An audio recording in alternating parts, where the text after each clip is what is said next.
বলতে গেলে অনেক বছর পর ফিরে এলাম। হুম।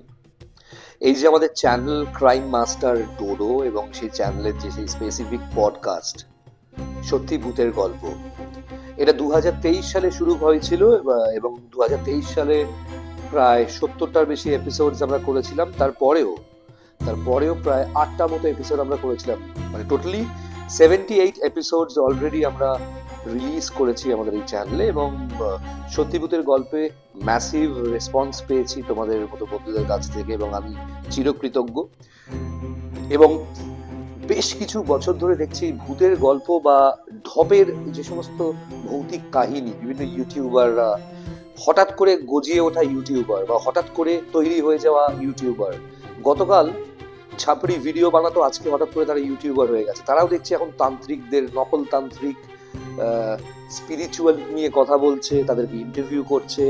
এবং এই সমস্ত ইউটিউবাররা হঠাৎ করে আপনাদের মতো ভিউয়ারদের কাছ থেকে ম্যাসিভ রেসপন্স পেয়ে এত সাহস পেয়েছে, মানে ঠিক ভুল কোনো কিছু বিবেচনা না করে ঠাকুর, দেবতা, আত্মা, প্রেতাত্মা সবকিছু নিয়ে চর্চা করে যাচ্ছে। এর রেজাল্ট কিন্তু এদেরকে ভুগতে হবে, কারণ যারা বিশ্বাস করে না, আর যারা বিশ্বাস করে তোমার মতো এবং আমার মতো, তারা জানে তারা আছে। সেই সমস্ত অতৃপ্ত প্রেতাত্মা আমাদের চারপাশে ঘুরে বেড়ায় প্রত্যেকটা দিন, প্রত্যেকটা রাত। ছোট ছোট কিছু ইনফরমেশন পেয়ে সেগুলোকে ইউটিউব, ফেসবুকের মাধ্যমে ছড়িয়ে দিলেই যে বড় হরর পডকাস্টার হয়ে যায়, সেটা কিন্তু নয়। ছোট ছোট কিছু কিছু অংশ থাকে যেগুলোকে কিন্তু মিস করা যায় না।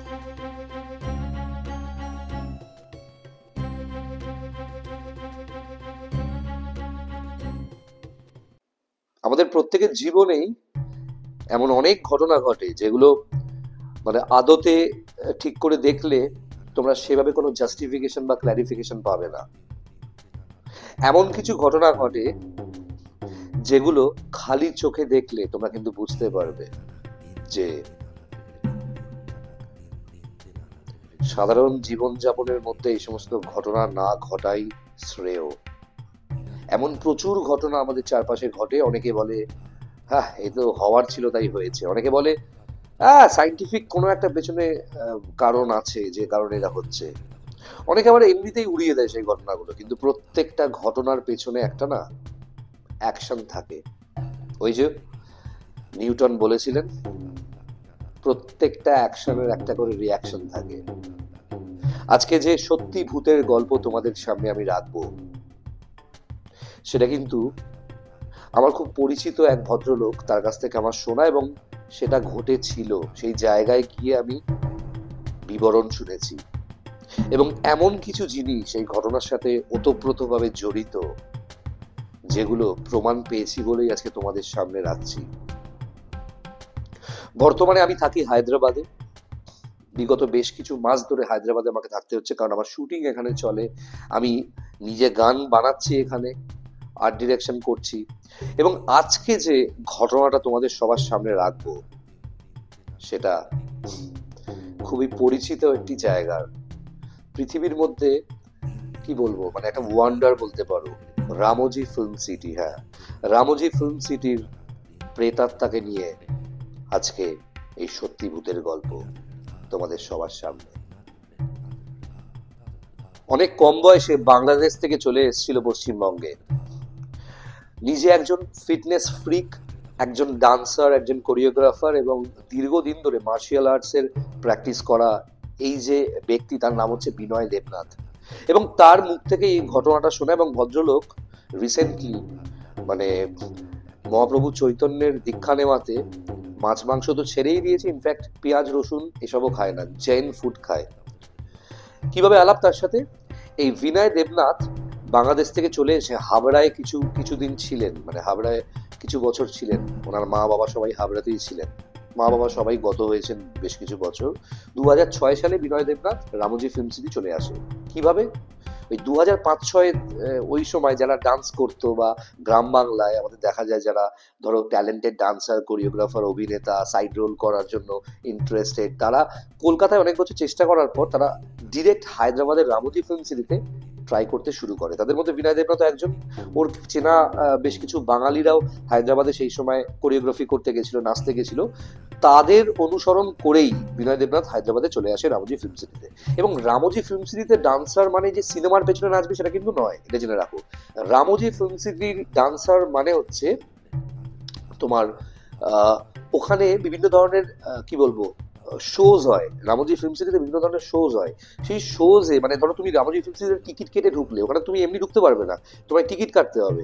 2,000 টাকা এন্ট্রি ফি আছে, সেখানে 2,200 টাকাও আছে খাবার দাবার নিয়ে। এন্ট্রি ফিতে পুরো রামোজি ফিল্ম সিটিটা ট্যুর হয়।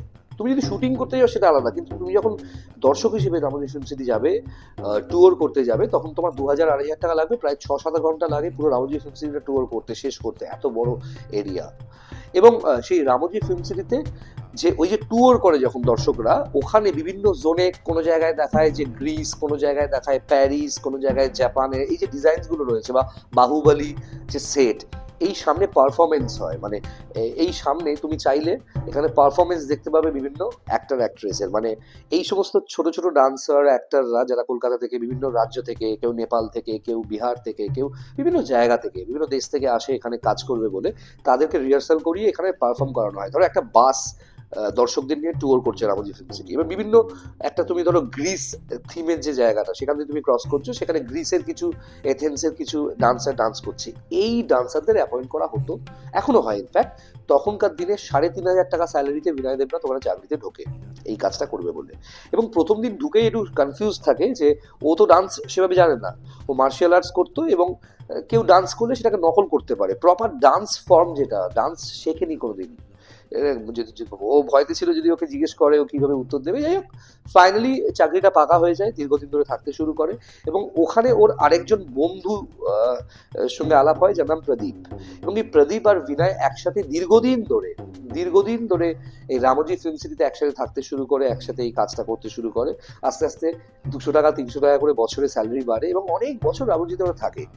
এই রামোজিতে থাকাকালীনই একটা ঘটনা ঘটেছিল, যে ঘটনাটার পরে এই বিনয় দেবনাথ রামোজি ছেড়ে বেরিয়ে যায়। কি ঘটনাটা, সেই ঘটনাতেই আসি এবার। 2008 সালে, যখন বিনয় দেবনাথের অলরেডি 2 বছর হয়ে গেছে রামোজি ফিল্ম সিটিতে, সেই 2008 সালে হঠাৎ করে একদিন সারাদিনের পর যখন নিজেদের ওই হোস্টেলগুলোতে যখন সবাই ফেরে পারফর্মাররা, সেই হোস্টেলে ফিরছিল বিনয় দেবনাথ, হঠাৎ করে ইস্ট সাইড থেকে একটা বিরাট জোরে চিৎকার মানে কানে যায় ওর। এবং ওই চিৎকারটা শুনে ওর সাথে আরো 3-4টে ছেলে সেখানে দৌড়য়, ইস্ট সাইডে মানে পূর্ব দিকে দৌড়য়, মানে ওই ওদের হোস্টেলের পূর্ব দিকে। সেখানে গিয়ে দেখতে পায় যে একটা ছেলে মাটিতে মানে এরম ভাবে চিত হয়ে শুয়ে, হাত পা গুলো বিভৎস জোরে নাড়াচ্ছে, প্রচন্ড জোরে চিৎকার করছে, চোখ দুটো ঠিকরে বেরিয়ে এসছে, এবং যেন মনে হচ্ছে কোনো বিষাক্ত কোনো প্রাণী ওদেরকে কামড়ে দিয়েছে, মানে কোনো সাপ বা কেউ একটা ওদের কামড়ে দিয়েছে। মানে এমন ভাবে চিৎকার করছে যেন মনে হচ্ছে কেউ একটা কামড়ে দিয়েছে। সোজা গিয়ে ছেলেটাকে ধরে। বিনয় এমনিতেও একটুখানি সাহসী একটা ছেলে ছিল, ছেলেটাকে ধরে মানে ধরে রাখতে পারছে না, এত জোরে ছটফট করছিল। ঠিক আছে, কোনো রকমের পাশ থেকে বোতল থেকে জল বের করে চোখে ছেটায়। অনেকক্ষণ ধরে রাখার পর কিছুটা চুপচাপ হয়ে ছেলেটা অজ্ঞান হয়ে যায়, সেন্সলেস হয়ে যায়। তাকে তোলা হয়।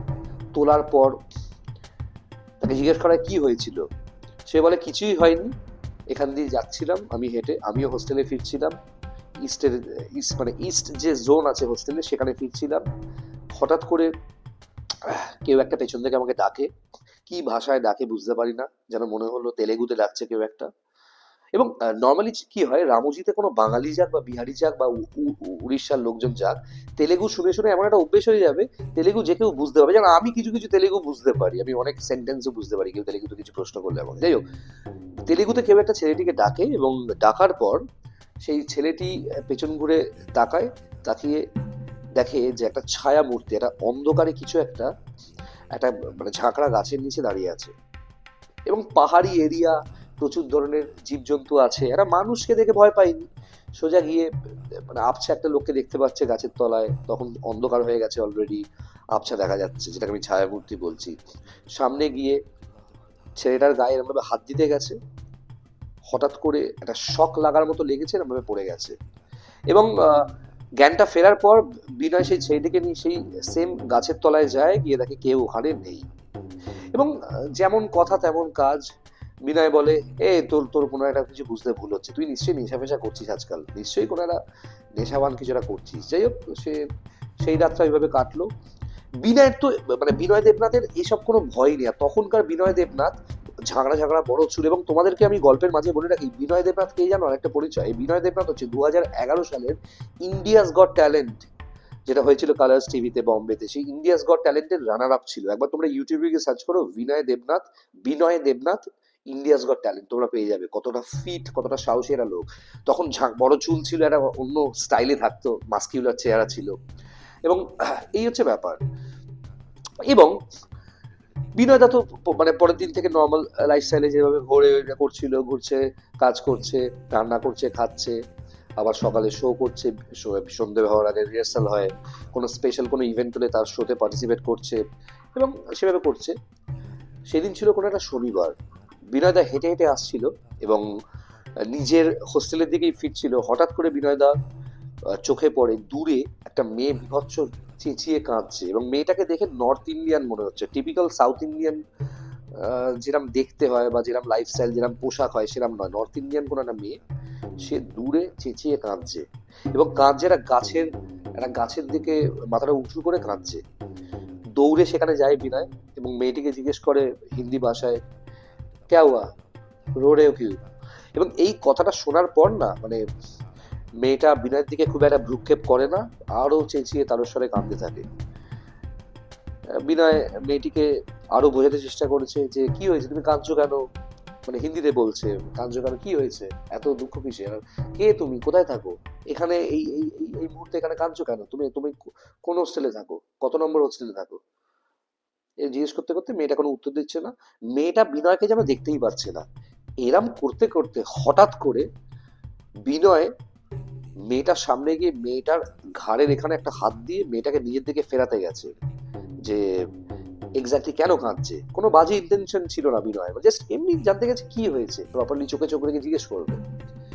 যেই মুহূর্তে মেয়েটাকে ঘোরাতে গেছে, বিনয়ের পুরো শরীরে একটা কারেন্টের শক লেগে গেল, পুরো একদম থরথর করে কাঁপতে কাঁপতে নিজেকে কোনোটা সামলে নিয়ে, মানে ওরকম একটা মাস্কিউলার চেহারা, নিশ্চয়ই স্ট্রেংথ অনেক বেশি, ও তো অন্যদের মতো ছিটকে পড়ে যাবে না, কিছুটা নিজেকে সামলে নিয়ে মাথাটা ঘুরে উঠলো, সোজা তাকিয়ে দেখলো মেয়েটা ওইভাবে তাকিয়ে আছে বিনয়ের দিকে, রাগী চোখে এরম ভাবে তাকিয়ে আছে। বিনয় তাও নিজের সমস্ত সাহস একটা জায়গায় করে জিজ্ঞেস করলো, আমি শেষবারের মতো জিজ্ঞেস করছি, তুমি কে?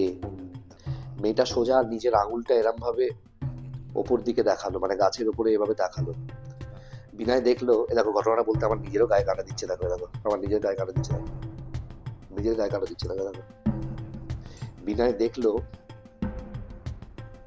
গাছের ওপর থেকে একটা লাশ ঝুলছে, একটা ছেলের লাশ। কত বয়স হবে, 30-32, ওপর থেকে ঝুলছে, পাজামা পরা অবস্থায় একটা লাশ ঝুলছে। এবং লাশটা যে ঝুলছে, লাশটার একটা পায়ে একটা কালো কার পরা এবং তার উপরে অনেকটা কাটা অংশ পায়ের গোছের ওখানটা, এবং সেখান থেকে মানে কালশিটে পড়ে গেছে, রক্ত বেরিয়ে বেরিয়ে। সঙ্গে সঙ্গে না এই দৃশ্যটা দেখে মুহূর্তের মধ্যে বিনয়ের শরীরে থাকা, মনে থাকা সমস্ত সাহস ভ্যানিশ হয়ে গেল। বিনয় চোখটা ওপর থেকে নিচে নামিয়ে মেয়েটার দিকে তাকালো, যেই দেখলো একটা প্রেত আত্মা গাছের তলায় দাঁড়িয়ে আছে এবং বিনয়ের দিকে তাকিয়ে অট্টহাস্য করছে। এবং সেই অট্টহাসির আওয়াজ বিনয়ের কানের পর্দা ফাটিয়ে দেওয়ার মতো। বিনয় কোনোভাবে সেখান থেকে দৌড়ে পালিয়ে যাওয়ার অতিক্রম করতেই পেছন থেকে খিলখিলিয়ে হাসি এসে কেউ একটা হিন্দিতে বলল, ভাগ সকতে হো তো ভাগ যাও, বলে হা হা হা হা করে তাচ্ছিল্যের স্বরে হেসে উঠল একটা পুরুষ কণ্ঠস্বর এবং একটা মহিলার কণ্ঠস্বর হিন্দিতে।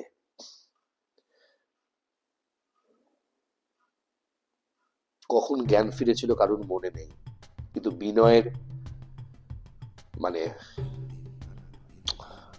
অচৈতন্য অবস্থায় এই যে শরীরটা, সেটা পরের দিন অনেক ভোরবেলা মালি খুঁজে পেয়েছিল ওই গাছের তলায়।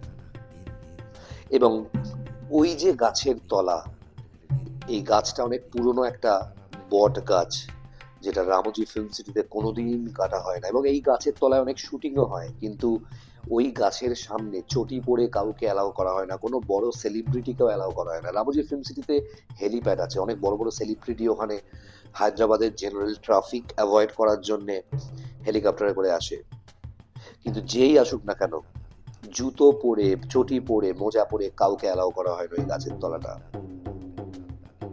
এবং এই ঘটনার পর থেকে বিনয়ের ভেতরে একটা জেদ চেপে যায় যে এক্স্যাক্টলি কি হয়েছিল। অনেকে জিজ্ঞেস করে ওকে যে কি হয়েছিল, বিনয় ঘটনাটা বলে, এবং অনেকে আবার শুনে হেসেছিল, বলে বিনয়দা তুমি আবার নেশা শুরু করলে নাকি। কিন্তু বিনয় কিন্তু ভেতর থেকে একটা জিনিস জানতো, যে আমাকে জানতেই হবে যে এটা কি কারণে হয়েছে, এরা কারা, মানুষ বলে তো মনে হয় না। রামুজির এমন অনেক ঘটনা রামুজির চারপাশে বিনয়ের দেবনাথের ওই সময়, মানে ওদের ওই 2006 থেকে 2008 2010-এ শোনা যায় আহ রামুজির বেশ কিছু বিল্ডিং এর উপর ছাদ থেকে অনেককে পড়ে যেতে দেখা যায়, কিন্তু নিচে আর কেউ পড়ে না। এরকম প্রচুর ইলিউশন ওখানে হয় রাতের দিকে, যারা হোস্টেলে থাকে তারা জানে। কিন্তু এই ঘটনাটা কেন হয়েছিল সেটা বিনয়ের মাথায় জেদ চেপে যায়।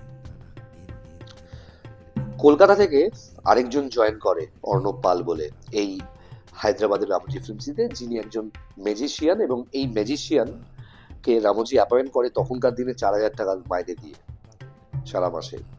এবং এই ম্যাজিশিয়ানের সাথে মিশতে মিশতে বিনয় জানতে পারে যে এই ম্যাজিশিয়ান কিন্তু তন্ত্র সাধনা করে, এবং তন্ত্র সাধনা সম্বন্ধে একটু আইডিয়া আছে। এবং বিনয় হঠাৎ করে একদিন এমনি জাস্ট নর্মাল ইন্টারেস্ট নিয়ে ওকে জিজ্ঞেস করে যে তুমি কি প্ল্যানচেট করতে পারো। বলতে কেন, বলে বলো না তুমি কি প্ল্যানচেট যদি করতে পারো তাহলে আমাকে একটা হেল্প করো। বলছে কি হেল্প। তখন পুরো ঘটনাটা বিনয় ওই ছেলেটিকে অর্ণবকে খুলে বলে, এবং খুলে বলার পর অর্ণব কথা দেয় যে হ্যাঁ প্ল্যানচেট করে হোক, তন্ত্র সাধনা করে হোক, জপ করে হোক, মানে মানে ধ্যান করে হোক, বিনয়কে এর আসল সত্যটা উন্মোচন করবেই অর্ণব। সেদিন ছিল একটা অমাবস্যার রাত, এবং সেই সময় সবাই সব প্রিপারেশন নিয়ে হোস্টেলে ঢুকে যায়। হোস্টেলে তো কাউকে জানানো যাবে না যে এসব করছে ওরা। হোস্টেলের ঠিক পূর্ব দিকে ইস্ট সাইডে যে ঝাঁকড়া গাছটা ছিল, বট গাছ, তার তলায় অর্ণব, বিনয় এরা সব হাজির হলো। এরা যখন এই জিনিসপত্র নিয়ে হোস্টেল থেকে বেরোচ্ছিল, এই ক্রিয়াকলাপের যে জিনিসপত্র, হঠাৎ করে প্রদীপের ঘুম ভেঙে যায়। প্রদীপ জিজ্ঞেস করে এই কোথায় যাচ্ছিস রে এখন।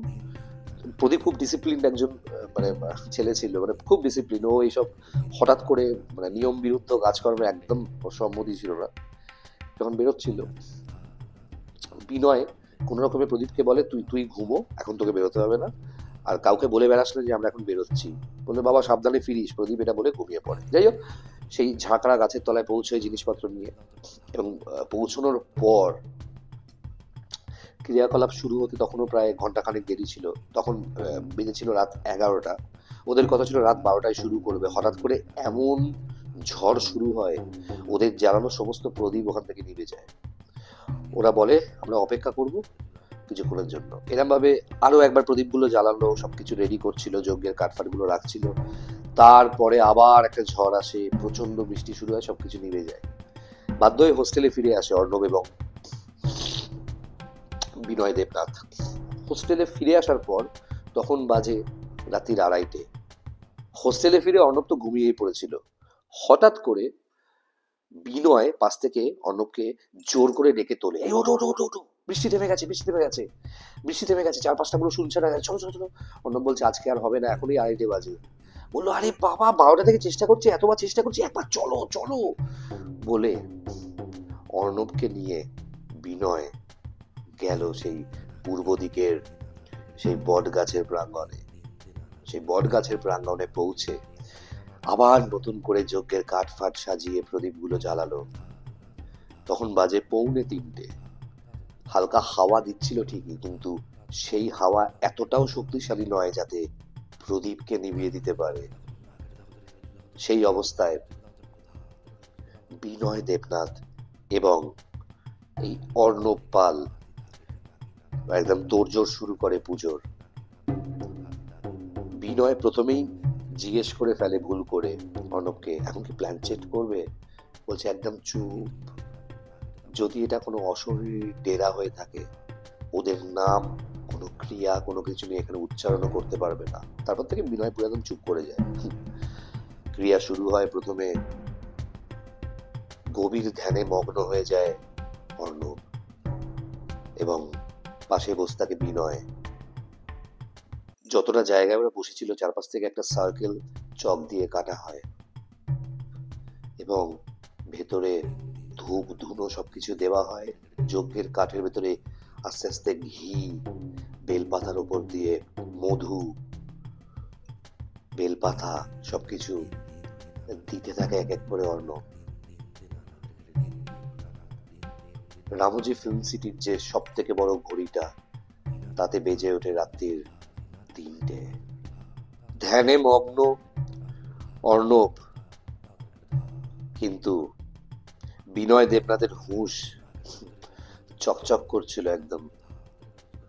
সারাক্ষণ চোখ বন্ধ করেও বিনয় দেবনাথ ভাবছিল এবার কি কোনো কিছু এবার কি অনভিপ্রেত কিছু ঘটবে তাদের এই চৌহদ্দির মধ্যে। কিছুক্ষণের মধ্যেই হঠাৎ করে চোখ দুটো খোলে অর্ণব। গলার আওয়াজ প্রচন্ড নিচু করে বেশ কিছু মন্ত্র পড়ে যাচ্ছিল এবং সেই মন্ত্রগুলো পড়তে পড়তে পড়তে পড়তে তার চোখ চলে যায় গাছের ওপর। অনেকক্ষণ ধরে অর্ণবকে দেখছিল বিনয়, বিনয়েরও চোখ এবার যায় গাছের ওপরে। যে দৃশ্য দেখে দুজনে, তাদের রক্ত জমে বরফ হয়ে যায়। দেখে বট গাছের ওপরের একটা ডালে পা ঝুলিয়ে বসে আছে দুটো প্রেতাত্মা, একটা মহিলার আর একটা পুরুষের, এবং তারা খুব বাজে ভাবে, খুব ক্রোধ নিয়ে তাকিয়ে আছে এই বিনয় এবং অর্ণবের দিকে। আস্তে আস্তে যজ্ঞের আগুনে বেলপাতার উপর ঘি দিয়ে মুখের সামনে কিছু মন্ত্র পড়ে ছুটতে থাকে অর্ণব, এবং মন্ত্র পড়ে যেই মুহূর্তে ছুটতে থাকে প্রচন্ড পরিমাণে বিরক্ত হয় প্রেতাত্মাগুলো। এমন জোরে তারা ওখানে অট্টহাসি করতে থাকে যে আওয়াজে কানের পর্দা ফেটে যেতে পারে। কিছুক্ষণ পর অর্ণব সোজা হয়ে উঠে দাঁড়ায়, হাতে বেশ কিছু ফুল আর বেশ কিছু গুঁড়ো ডাস্টের মতো পাউডার কিছু নিয়ে মুখের সামনে ধরে মন্ত্র পড়ে গাছের দিকে ছুঁড়ে মারে। মুহূর্তের মধ্যে পুরো এরিয়াটা ভ্যানিশ হয়ে যায়, মানে পুরো গাছের যে ডালে বসেছিল তাদের আর দেখা যায় না। একটা শুকনো ডাল মরমরিয়ে ভেঙে পড়ে যায়। অর্ণব শান্তির জল ছেটায় পুরো এরিয়াতে এবং বিনয় জিজ্ঞেস করে এটা কি হলো, এরা কারা? অর্ণব বলল যে এরা কারা এই মুহূর্তে বলতে পারবো না, এর জন্য এবার প্ল্যান সেট করবো। স্নান করে ফিরে এলো অর্ণব। বিনয় কিন্তু ওখানে ঠাই বসেছিল। অর্ণব বলেছিল যতক্ষণ না অর্ণব বলবে ওই গন্ডির মধ্যে থেকে কেউ বেরোতে পারবে না। অর্ণব স্নান করে ফিরে এলো অন্য পোশাকে। প্ল্যানচেটের যে বোর্ড সেটা সামনে পাতলো, 3টে ক্যান্ডেল জ্বালালো এবং 3টে মোমবাতি জ্বালানোর সঙ্গে সঙ্গে ওখানে প্ল্যানচেট করতে শুরু করলো। প্ল্যানচেট প্রসেসটা শুরু হলো প্রায় 40-45 মিনিট পর। আস্তে আস্তে তখন সূর্যের দেখা পাওয়া যাচ্ছে, আস্তে আস্তে সকাল হওয়ার উদ্যোগে। সেই সময় আস্তে আস্তে উত্তর পেতে শুরু করলো বিভিন্ন প্রশ্নের মাধ্যমে। বিভিন্ন ডিজিটের মাধ্যমে প্রশ্ন করা হলো এবং সেখানে উত্তর এলো, এবং সেই প্রশ্ন উত্তরের মাধ্যমে জানা গেল অনেক বছর আগে যখন রামোজি ফিল্ম সিটি তৈরি হচ্ছিল, যিনি বানিয়েছিলেন, নীতিশ রয় যে আর্টিস্ট বানিয়েছিলেন, তিনি প্রচুর উড়িষ্যা থেকে, বিহার থেকে, বাংলা থেকে মিস্ত্রি নিয়ে গেছিলেন যারা রামোজি ফিল্ম সিটির কারিগর। প্রায় 15,000 কারিগর মিলিয়ে রামজি ফিল্ম সিটি বানিয়েছিল প্রথম ফেজে। তাদের মধ্যে এই কারিগরও ছিল। একটা জায়গায় পাহাড় কাটার সময় বড় পাথরের চাপে মারা যায় একটা মহিলা, যে মহিলাও একজন মিস্ত্রি ছিলেন। এবং সেই মহিলা মারা যাওয়ার পর দুঃখ রাখতে না পেরে, সহ্য করতে না পেরে, তার স্বামীও এই বট গাছটার নিচে গলায় দড়ি দিয়ে আত্মহত্যা করেছিল। তারপর থেকে ওদের আত্মা এখানে ঘুরে বেড়ায়। অর্ণব এই সমস্ত উত্তর পাওয়ার পর বিনয় জিজ্ঞেস করে, বিনয় তো প্রচুর প্রশ্ন এবং খুব স্টেডি, সহজে কোনো কিছু বিশ্বাস করে না। বিনয় জিজ্ঞেস করে, এখন তুমি যে ক্রিয়াটা করলে এর মাধ্যমে কি এরা আর এখানে দেখা দেবে না? এদের উৎপাত কি কমবে? সেটা শুনে অর্ণব বলে, এদের উৎপাত কথাটা খুব ভুল, এরা কাউকে বিরক্ত করে না। এদের এই চৌহদ্দির মধ্যে এসে যদি কেউ বিরক্ত করে এদেরকে, তাহলেই এরা বিরক্ত করবে, নাহলে কাউকে বিরক্ত করে না। অর্ণব আবার এই কথাগুলো বলার মাঝখানে আবার একটা প্রশ্ন করে ফেলে বিনয় দেবনাথ দা, যে এরা কি তাহলে এখান থেকে চলে গেল? অর্ণব বলে, আমি চেষ্টা করলাম এদেরকে শান্তি দিতে, এদেরকে এদের মুক্তি প্রাপ্তি ঘটাতে আমি চেষ্টা করলাম। আমি জানি না এটা আদৌ হয়েছে কিনা, কিন্তু 90% চান্স হয়ে যাওয়ার। এই ঘটনার প্রায় 3-4 বছর পর 2012 সাল, বিনয় দেবনাথ তখন বাইরে বেশ কিছু শোজ করছে, রামজির হয়েও পারফর্ম করছে। এবং এই সময় বিনয় দেবনাথ একদিন নিজের হোস্টেলে ঘুমোচ্ছে। রাত 3টের সময় হঠাৎ করে কেউ একটা জানলার পাশ থেকে ডেকে উঠলো। জানলা খুলে দেখলো সেই দুজন প্রেতাত্মা বিনয় দেবনাথের দিকে খিলখিলিয়ে হাসছে। তারপর থেকে বিনয় দেবনাথ আর কোনোদিন রামজি ফিল্ম সিটি থাকেনি এবং বাইরে থেকেই কাজ করে। এখন বিনয় দেবনাথ যেখানে থাকে হায়দ্রাবাদের, জায়গাটার নাম হচ্ছে আলওয়াল, ALWAL। এবং দীর্ঘদিন ধরে বিনয় দেবনাথ রেস্টুরেন্ট বিজনেসে এই মুহূর্তে রয়েছে, এছাড়াও পারফর্ম করে। বিনয় দেবনাথের চাইনিজ রেস্টুরেন্ট হায়দ্রাবাদের আলওয়াল, ALWAL, তোমরা ইউটিউবে সার্চ করতে পারো, best Chinese restaurant in Alwal Hyderabad. Vinay Debnath সেটার ওনার এবং অনেকদিন ধরেই পারফর্ম করছে। এই ঘটনাগুলো ওর কাছে শোনা এবং আরো বেশ কিছু ঘটনা বিনয়ের কাছে আমি শুনেছি, যেগুলো তোমাদেরকে শেয়ার করব। এই যে বলেছিলাম, আমাদের প্রত্যেকের জীবনে এমন কিছু ঘটনা ঘটে যেগুলোর কোনো জাস্টিফিকেশন পাওয়া যায় না, তাহলে সেগুলো মিথ্যে? একদমই না। এমন প্রচুর ঘটনা আমাদের চারপাশে প্রতিনিয়ত ঘটে যায়। তুমি বিশ্বাস করবে কি করবে না সেটা ব্যক্তিগত তোমার ব্যাপার। আমি বিশ্বাস করি, হ্যাঁ আমি জানি তোমাদের মধ্যে অনেকেই বিশ্বাস করে, এবং তোমাদের সাথে যদি এরকম কোনো ভৌতিক ঘটনা ঘটে থাকে আমাকে শেয়ার করো। হ্যাঁ, আমার এই যে চ্যানেলের কমেন্ট বক্সে শেয়ার করো, তোমার নাম্বার শেয়ার করো, আমি তোমার নাম্বারে হোয়াটসঅ্যাপ করবো, তুমি সেখানে আমাকে শেয়ার করে দিও তোমার গল্প। দেখা হচ্ছে বন্ধুরা। যারা নতুন দেখছো আমার চ্যানেলটা প্লিজ সাবস্ক্রাইব করো, আর যারা এতদিন ধরে সাবস্ক্রাইব করে আমার কন্টেন্টের জন্য অপেক্ষা করেছিল, অনেক অনেক ধন্যবাদ। এবার থেকে নিয়মিত কন্টেন্ট দেবো এবং সবাই খুব ভালো থেকো। আর এই চ্যানেলটাকে লাইক করো আর সাবস্ক্রাইব করো আর শেয়ার করে দাও ভিডিওটা ভালো লাগলে। সত্যি ভূতের গল্প নতুন এপিসোড নিয়ে আবার ফিরে আসবো আমি।